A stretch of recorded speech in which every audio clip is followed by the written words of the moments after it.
And this has been one of the most disciplined, most focused, and most efficient inquiries generated by public conscience, effectively. That's what a People's Tribunal is about, and you've demonstrated that time and again today through the quality of the witnesses, the quality of the evidence, as well as the organisation, and obviously the advocates who sit to my left. And I want to thank the two judges who are sitting with me. We're going to retire, but in my case not actually, but retire to a room here to discuss various aspects of what we've heard, because we do want to issue a report reasonably quickly. There are various documents you've heard about that I've asked for today, and hopefully we'll get them in the near future. But we will have a sort of interim conclusions, because there's a judicial review next week, and there is a need to ensure that the public at large, well beyond the boundaries of Lewisham, recognise what is going on. It's going on in all the welfare services, of course, but what is going on to their national health, and we don't want them suddenly to wake up, which they at the moment may do if they're not careful, to find that what they depended on since 1948 has disappeared. Now, I just want to say this about 1948. We will bear in mind what I've talked about, the United Nations Declaration of Human Rights and the right to health. But in 1948, a letter went through everybody's letterboxes. And the letter said this about the inauguration of the National Health Service: it will provide you all with medical, dental, and nursing care. Everyone, rich or poor, man, woman, or child, can use it, or any part of it. There are no charges, except for a few special items. There are no insurance qualifications. Not a charity, you're paying for it through tax. But it will relieve your money worries in times of illness. So, in a sense, that was the gold standard that was set in 1948 alongside the Declaration of Human Rights. None of this should be forgotten. And none of it should be forgotten in the context of what had happened in the Second World War. You were dealing with the ashes and embers of a nation that had been battered, a nation that had had its industry knocked out, but an industry that stood together, in one sense, in those ashes, and a phoenix was arising. So it shows what is possible, whatever the economic exigencies. And so we're very conscious of that background when we will come to consider everything that has happened today. I just want to light upon another resident that you all know about. It's in the news this week, Doreen Lawrence. And her example is the same as yours. It's Lewisham in a sense yet again. Because what she has demonstrated is the possibility of change. The possibility that she is not going to be told time and again by the authorities that it's all right, we're looking after your best interests, when actually behind her back they're trying to undermine her, and that's only just come out this week. But she and Neville, who's not in the country anymore but was, fought very hard for the principle of public conscience being laid out and being effective. And in my view, she has led the way on that. And we today, you today, are giving us the opportunity to follow in those footsteps by what we want to look at here. And we're looking at the National Health Service with particular concerns. And I just want to highlight now, so if there are press here, or if anybody else wants to know what our concerns are. We've had time to speak but briefly, so I say this is only preliminary. They're not conclusions yet, but they are concerns. The first concern is the absence of democracy.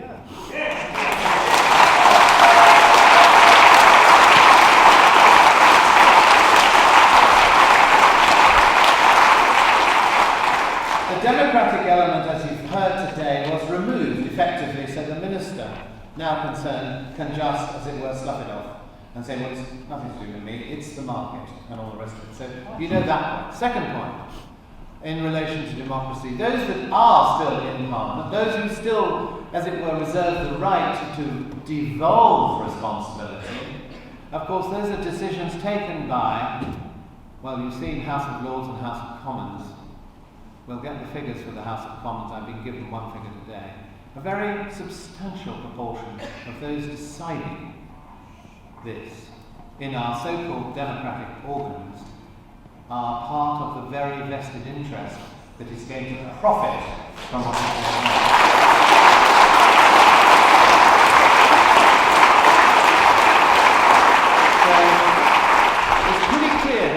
Profit before people, no question. Actually, treachery. Yes, treachery even. And if there were a criminal offence that could be attached to that, I'd be in the forefront of trying to prosecute it. But however,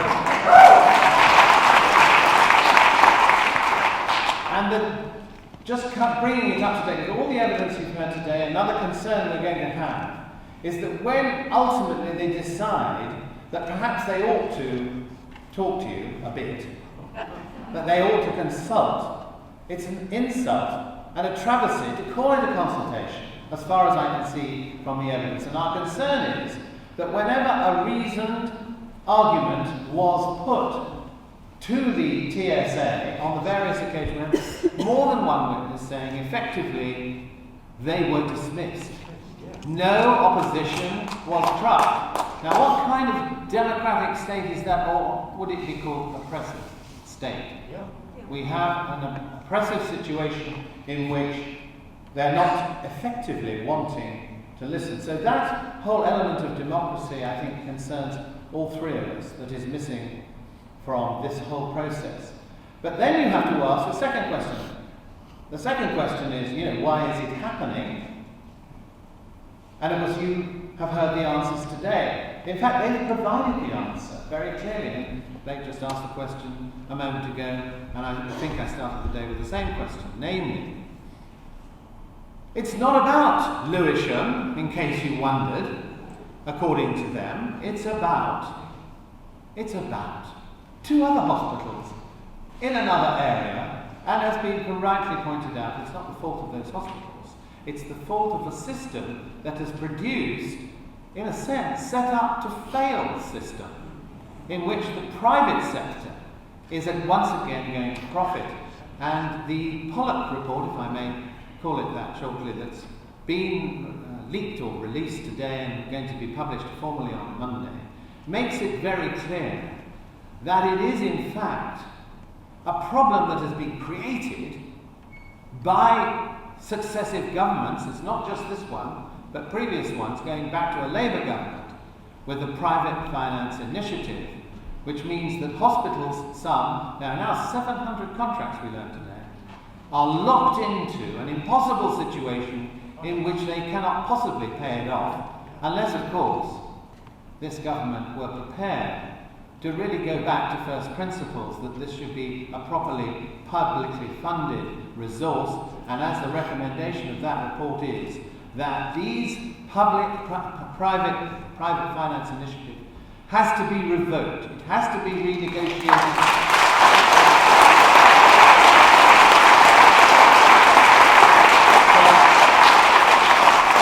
Our concern will be examining that process by which those contracts have come into place and have essentially rebounded onto Lewisham. And it therefore isn't just about Lewisham, in fact, at all. It's about countrywide problems that are facing the NHS.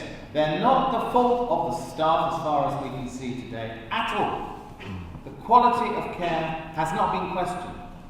It hasn't really been questioned in Lewisham at all. The recent report relating to obstetrics shows very clearly they're not only good, they're getting better all the time. So once again, it's a remarkable situation which we'll have to look at as to why on earth they should be looking at closing, or at least that was the original intention, downgrading. And we will look at the various aspects of the downgrade, whether it's the elderly, maternity, the travel prospects, the paediatric resources, and A&E, which, as the witness said today, what is it? Well, it certainly isn't A&E. Urgent care is actually not going to meet the needs of this community, which extends beyond Lewisham. And therefore, once you begin to look at all the component parts of what is failing here, which we will have to look at one by one, and there is the point about the land grab is of interest, because when you look at, there's a statement, the witness isn't here, I just mentioned her name, so you can look it up. It's a quite remarkable piece of research by Cathy Ashley, who's a systems analyst and has worked as a district auditor. She went to one of the consultation meetings and found they weren't remotely interested in what she or anyone else had to say, and she was pretty horrified, as you may imagine, so we're back to that same point. But she took the trouble to get the draft report, she took the trouble to actually look through and look at the maps, which take a little bit of looking at. A lot of detail. I won't read out what detail she came up with. I'll just read you her conclusions. This is going to be another of our undoubted concerns. Look at the site, she says. The TSA wants to leave the buildings that are close to the river for hospital use, but to sell off all the land fronting Lewisham High Street. There is no means to get into this hospital. No cars, no ambulances, and no pedestrians. Well, that sounds interesting. I think that's the ideal hospital that the government want. Nobody in it. Nobody in it, and no way of getting to it.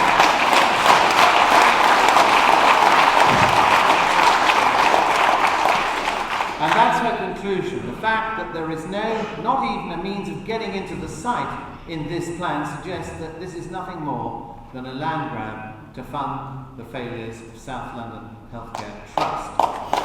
And of course, as I said, we're not blaming the trust, we're blaming the system. And that is going to be another further area of concern.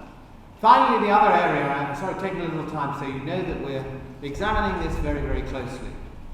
What is the basis? What is the evidence basis? And as a lawyer, I'm always concerned to see what the evidence, not the speculation, what the evidence is, if you're going to have far-reaching reconfiguration, which sometimes takes up to 10 years if you're going to do it properly, which means not only consultation, but you actually have to know what the impact is going to be. And you don't know the impact until you've discovered what it is that you're serving. What is the community? What are their needs? Well, it's perfectly clear from today, and also from the written material that we have, this is an area we'll examine very closely because it so far appears there was absolutely no evidential base.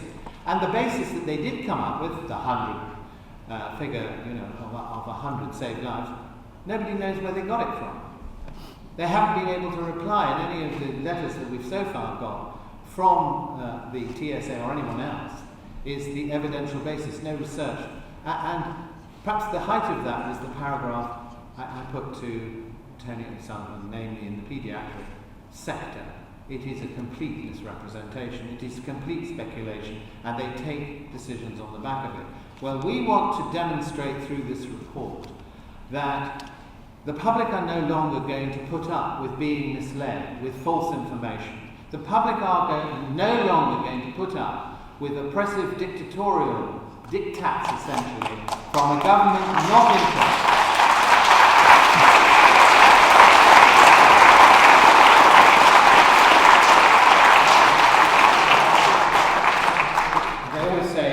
Take 4 minutes to cough, never mind speak. So I haven't got one, it's all right, doctors, don't rush. I just want to say thank you very much for your patience, and thanks to everybody, including the Mayor, for allowing us to use this theatre today, because it's been a wonderful experience, one in which I think very few of us will ever forget. Thank you.